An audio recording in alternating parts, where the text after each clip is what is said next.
មិត្តដ៏ជិតស្និទ្ធគឺទុកឯងជាបងប្អូនពេលឯងពិបាកចិត្ត we never ទុកឯងនៅ alone ទៅណាយើងទៅទាំងវងមានឧបសគ្គមិនដែលរំលងចាំជានិច្ចពាក្យថាបងប្អូន2020ខែមករាថ្ងៃទី9ពេលព្រឹកព្រលឹមមិត្តភ័ក្តិយើងមិនទាន់ដឹងខ្លួនមានសំឡេងរលើកទូរស័ព្ទទឹកភ្នែកខ្ញុំហូរអាឡូអាមីនេះស្លាប់ហើយពុទ្ធោនេះគឺជាសំឡាញ់ស្រែកសួរមេឃអាណាគឺជាអ្នកបាញ់ស្រែកសួរដីហេតុអីខ្វល់យកមិត្តភ័ក្តិអញមិត្តទៅច្រើនថ្ងៃដែលអ្នកសម្លាប់នៅក្រៅសំណាញ់យុទ្ធធម៌ដែរទេបើគេអ្នកបាញ់ហើយយើងអ្នកចាញ់ต้องចាប់មិនបានអ្នកដែលនៅរស់នៅមិនអាចសម្រានរស់នៅមិនអាចសម្រានជាមិត្តដ៏ជិតស្និទ្ធយើងទុកឯងដូចបងប្អូនពេលឯងពិបាកចិត្ត we never ទុកឲ្យនៅ alone ទៅណាយើងទៅទាំងវងឧបសគ្គមិនដែលរំលងចាំជានិច្ចពាក្យថាបងប្អូនជាមិត្តដ៏ជិតស្និទ្ធយើងទុកឯងដូចបងប្អូនពេលឯងពិបាកចិត្ត we never ទុកឲ្យនៅ aloneទៅណាយើងទៅទាំងវងឧបសគ្គមិនដែលរំលងចាំជានិច្ចពាក្យថាបងប្អូនមិនបានរយៈប៉ុន្មានអាចច្រឹងកចែកឋានឯងចេញទៅភ្លាមមិត្តភ័ក្តិគ្រប់គ្នាទទួលមិនបានឈាមក៏ត្រៀមឲ្យឯងលុយក៏ត្រៀមឲ្យឯងខំសះស្វែងដើម្បីបញ្ជូនឯងទៅវៀតណាមតែជាអកុសលឯងស៊ូមិនបានផុតនៅលើឡាន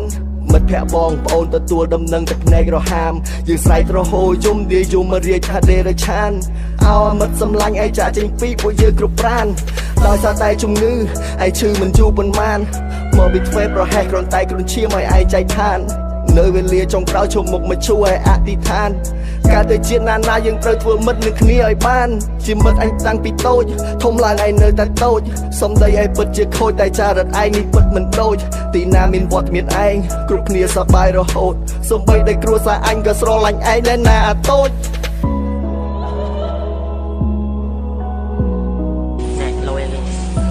ជាតែអូនលុយហេតុអីជី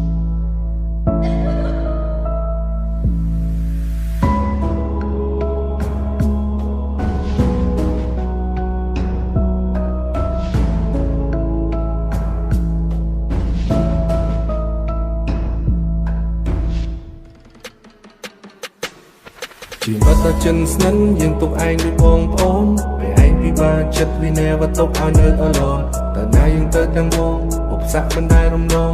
ចាំជានិច្ច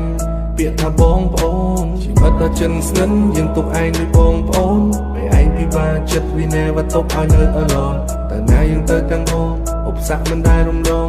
ចាំជានិច្ចពាក្យថាបងប្អូន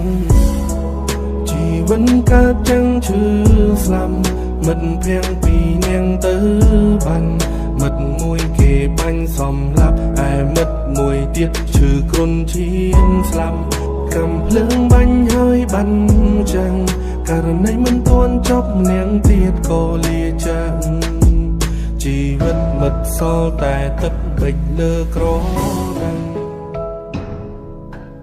សម្លាញ់ទាំងពីរសូមឲ្យវិញ្ញាណក្ខន្ធសម្លាញ់ទាំងពីរទៅកាន់សុគតិភពបើមានជាតិក្រោយសូមឲ្យពួកយើងខ្លាចជាមិត្តនឹងគ្នាទៀត